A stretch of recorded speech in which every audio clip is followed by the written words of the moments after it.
क्या आपको 2024 में Zoom का ये H1 माइक लेना चाहिए? क्या आप बिगिनर यूट्यूबर हो या बिगिनर व्लॉगर हो, क्या आपको ये माइक्रोफोन लेनी चाहिए? अगर आपके पास ये माइक्रोफोन है तो इसका बेस्ट रिकॉर्डिंग सेटिंग क्या है और इसको कैसे प्रॉपरली यूज करते हैं, ये सभी क्वेश्चंस के आंसर मैंने इस वीडियो में दिया है। सो वीडियो एंड तक जरूर देखिए। Hi guys, my name is Aditya और आप देख रहे हो गेकी डेंटिस्ट। स्वागत है एक और नए वीडियो में। इस वीडियो में मैं ये Zoom का H1n माइक्रोफोन रिव्यू करूंगा और इसको कैसे यूज करते हैं प्रॉपरली उसके बारे में भी आपको बताऊंगा।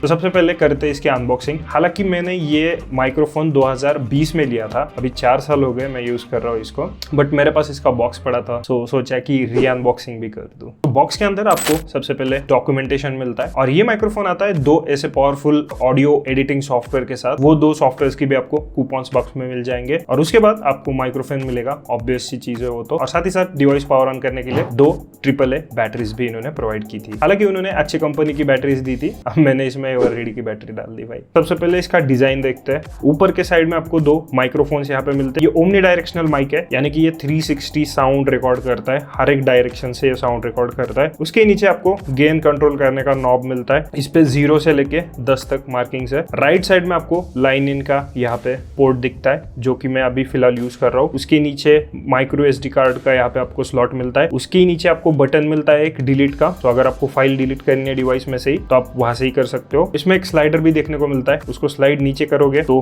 पावर ऑन हो जाएगा डिवाइस, और ऊपर की तरह उसको स्लाइड लॉक कर दोगे तो होल्ड पे चला जाएगा। तो एक बार आपने होल्ड कर दिया तो कौन सा भी दूसरे बटन एक्सीडेंटली प्रेस नहीं होंगे। उसके ही नीचे आपको माइक्रो USB पोर्ट यहाँ पे देखने को मिलता है, टाइप C पोर्ट इसमें दिया है। लेफ्ट साइड में लाइन आउट पोर्ट दिया है, यानी कि आपके माइक्रोफोन या आप स्पीकर भी लगा सकते हो यहाँ पे। उसके ही नीचे वॉल्यूम कंट्रोल करने के लिए प्लस और माइनस के 2 बटन्स दिए हैं। फ्रंट के साइड में यहाँ पे एक स्क्रीन दी है, जैसा आप यहाँ पे देख सकते हो। स्क्रीन पे पूरी इंफॉर्मेशन आपको मिल जाएंगी कि फाइल का नाम क्या है, रिकॉर्डिंग कितनी देर तक कर रहा है, बैटरी इंडिकेटर भी इसमें मिल जाता है, और वॉल्यूम इनपुट है उसका एक बार भी यहाँ पे मिल जाता है। स्क्रीन के नीचे ही आपको 4 बटन्स देखने को मिलते हैं। एक है ऑडियो का, दूसरा है लो कट, तीसरा है लिमिटर और ऑटो ऑफ का।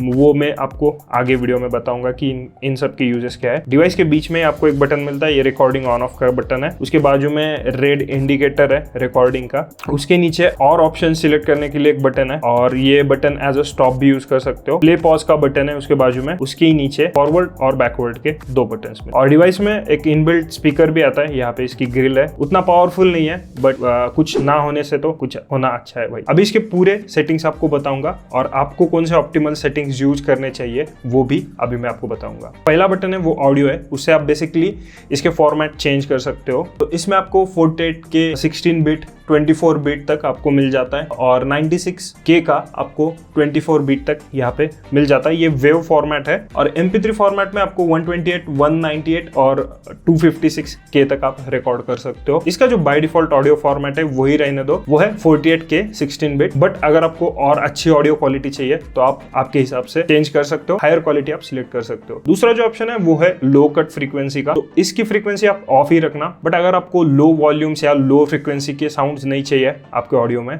तो आप इसको सिलेक्ट कर सकते हो। इधर आप इसको 120 हर्ट्ज या 60-80 हर्ट्ज तक रख सकते हो। ये यूजुअली वोकल्स के लिए ऑन रहता है, बट अगेन अगर आप क्लोज एनवायरनमेंट में हो और आजू बाजू में ज्यादा नॉइस नहीं है तो इसको ऑफ ही रख दो, क्योंकि कभी कभी फिर आपका वॉइस कट हो जाता है। तो डिपेंडिंग ऑन दैट आप वो कर सकते हो। उसके बाद जो लिमिटर का ऑप्शन है वो ऑफ ही रखना, कभी भी ऑन मत करना, क्योंकि वो लिमिट कर देता है आपका जो साउंड इसमें जा रहा है, तो वो थोड़ा लिमिट कर देगा। और जो ऑटो लेवल का ऑप्शन है वो भी आपको ऑफ ही रखना है। अब बात करते हैं इसके गेन कंट्रोल की। तो मैं तो फिलहाल इसको as a recording device use कर रहा हूँ। मैंने मेरा लेवलियर माइक्रोफोन इसको ज्वाइन किया है। तो मेरा जो लेवलर है मैंने वो 6 पे सेट किया है। मैं बोया का माइक्रोफोन यूज कर रहा हूँ। तो आपको एक क्विक ट्रिक बताऊंगा। यहाँ पे जो लाइन आउट पोर्ट है वहां पे हेडफोन लगा लीजिए और मॉनिटर करिए ऑडियो को लेवल कम ज्यादा करके, तो आपको जो अच्छा लगे वो आप सेट कर दीजिए। सो अभी इसके रिव्यू की बात करते हैं। सो बेसिकली एक सिर्फ माइक्रोफोन नहीं है, एक प्रॉपर छोटा सा ऑडियो इंटरफेस डिवाइस है। यानी कि इसमें अब लाइन आउट भी है,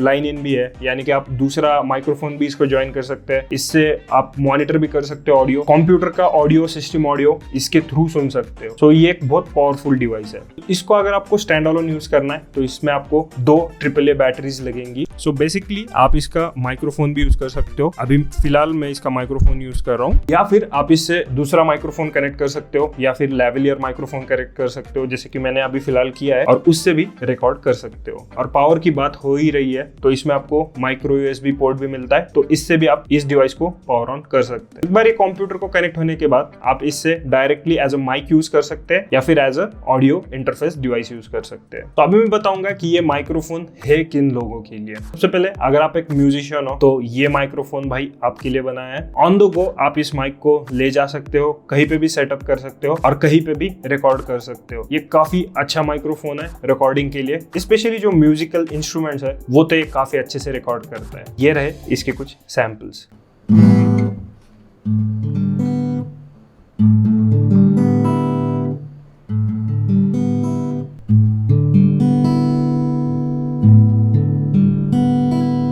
हाँ भाई, मैं कभी कभी गिटार भी बजा लेता हूँ। सेकेंडली, आप अगर एक बड़े फिल्म मेकर हो या फिर आप शॉर्ट फिल्म बनाते हो तो ये माइक्रोफोन वरदान से कम नहीं है। बेसिकली ये माइक ओमनी डायरेक्शनल होने के कारण एक काफी इमर्सिव साउंड ये कैप्चर करता है, काफी इमर्सिव ऑडियो ये कैप्चर करता है। इसके हेल्प से आप काफी अच्छे साउंड्स आपके मूवीज या शॉर्ट फिल्म्स में डाल सकते हो। थर्डली, ऑडियो प्रोफेशनल लोग जो होते हैं, यानी कि जो लोग साउंड्स रिकॉर्ड करते हैं, जैसे चलने की आवाज, एसएफएक्स जो रिकॉर्ड करते हैं, उन लोगों के लिए तो ये माइक्रोफोन भाई बहुत ही सही है। और इसके साथ जो बंडल सॉफ्टवेयर आए वो यूज करके आप तो भाई तबाही मचा सकते हैं। जैसे कि मैंने पहले ही बताया था, ये एक चलता फिरता छोटा सा स्टूडियो है। अभी बात करते हैं इसके ऑडियो क्वालिटी की। तो आप जो ऑडियो अभी सुन रहे हो, तो ये मैंने मेरा लेवलियर माइक्रोफोन बोया का इसको कनेक्ट किया है, और जो सेटिंग्स है वो मैंने ऑप्टिमम पे रखे हैं, और गेन का नॉब जो है वो 6 पे है। वॉइस यहाँ पे रिकॉर्ड करेगा ये माइक्रोफोन। और मैं अभी थोड़ा शांत बैठता हूँ तो आपको समझेगा कितना बैकग्राउंड नॉइज ये कैप्चर कर रहा है। अभी मैं इसका डिफॉल्ट माइक्रोफोन यूज कर रहा हूँ, जो ये ओमनी डायरेक्शनल माइक है, तो ये यूज कर रहा हूँ मैं विदाउट एनी विंड कैप या विंडशील्ड, क्या बोलते हैं उसको, I don't know, wind guard या कुछ तो ऐसा। तो कुछ इस तरीके से मेरा ये वॉइस फिलहाल रिकॉर्ड कर रहा है। अभी मैं थोड़ी देर शांत बैठता हूँ कि आपको थोड़ा बैकग्राउंड नॉइज कितना कैप्चर हो रहा है वो समझे। और अगेन मैंने जो इसका गेन नॉब है वो 6 पे रखा है। तो अभी मैंने ये विंड कैप लगा दी है, तो अभी कुछ इस तरीके का मेरा वॉइस ये रिकॉर्ड कर रहा है। तो अभी मेन बात करते हैं कि क्या ये छोटे यूट्यूबर्स या छोटे ब्लॉगर्स के लिए बनाया है। नहीं भाई, ये बिल्कुल भी मत लीजिए। इससे कई गुना अच्छे आपको माइक्रोफोन्स मिल जाएंगे। वो डायरेक्टली आपके कैमरा या आपके मोबाइल फोन को कनेक्ट हो जाएंगे। उन माइक्रोफोन्स की लिंक मैं डिस्क्रिप्शन में दे दूंगा। और आप अगर टेक यूट्यूबर हो और आपको सिर्फ आपका खुद का ऑडियो रिकॉर्ड करना है, तो इससे अच्छा आप एक छोटा सा कंडेंसर माइक्रोफोन ले लीजिए। उनके भी लिंक्स मैं डिस्क्रिप्शन में दे दूंगा। तो 2024 में इसमें बहुत सारी चीजें इन्होंने ऐड करनी चाहिए थी जो इन्होंने की नहीं। तो पहली चीज तो इसमें इन्होंने इनबिल्ट रिचार्जेबल बैटरी देनी चाहिए थी, वो इन्होंने नहीं दी। तो इसीलिए मुझे अलग से रिचार्जेबल AAA बैटरीज खरीदनी पड़ी और उसका चार्जर भी खरीदना पड़ा। उसका भी लिंक मैं डिस्क्रिप्शन में दे दूंगा। और सेकेंडली 2024 में भाई ये माइक्रो USB पोर्ट दे रहे हैं। भाई अभी तो एप्पल भी टाइप C पोर्ट लेके आया है, आप लोग स्टिल यहीं पे हो भाई माइक्रो USB पोर्ट में। तो ये एक चीज मुझे अच्छी नहीं लगी। और थर्डली, एक छोटी सी बेसिक इन्होंने ये विंड शील्ड या विंड कैप बोलते हैं इसको, ये बॉक्स में प्रोवाइड नहीं की। भाई इससे इसका जो विंड नॉइज है वो काफी रिड्यूस होता है। तो ये आपको सेपरेटली बाय करनी पड़ेगी। अगेन इसकी लिंक मैं डिस्क्रिप्शन में आपको दे दूंगा। चीज जो मुझे बहुत इरिटेबल लगती है इस माइक की, जब आप इसकी बैटरी निकालते हो चार्ज करने के लिए या चेंज करने के लिए, जब आप फिर से ऑन करते हो इसको, तो यहाँ पे आप देख सकते हो कि time and date were reset. तो भाई ये फिर एक बार आपको रीसेट करना पड़ता है, मतलब फिर एक बार आपको एंटर करना पड़ता है कि 2024 चालू है, मंथ अप्रैल चालू है, और फिर ये सब टाइम वगैरह डेट सेट करना पड़ता है आपको। तो ये चीज इसमें बहुत आपको परेशानी दे सकती है। तो आपको एक वीडियो कैसा लगा मुझे कमेंट में बताइए, और इसके रिलेटेड कुछ क्वेश्चन हो तो भी मुझे कमेंट में बताइए। मुझे इंस्टाग्राम पे फॉलो कीजिए, वहां पे भी आप मुझे क्वेश्चंस पूछ सकते हो इसके बारे में। और अगर आपको वीडियो पसंद आए तो प्लीज लाइक शेयर सब्सक्राइब करना, और मेरे व्लॉग चैनल को भी सब्सक्राइब करना। मिलते हैं अगले वीडियो के लिए। This is Aditya signing off. Peace, bye bye.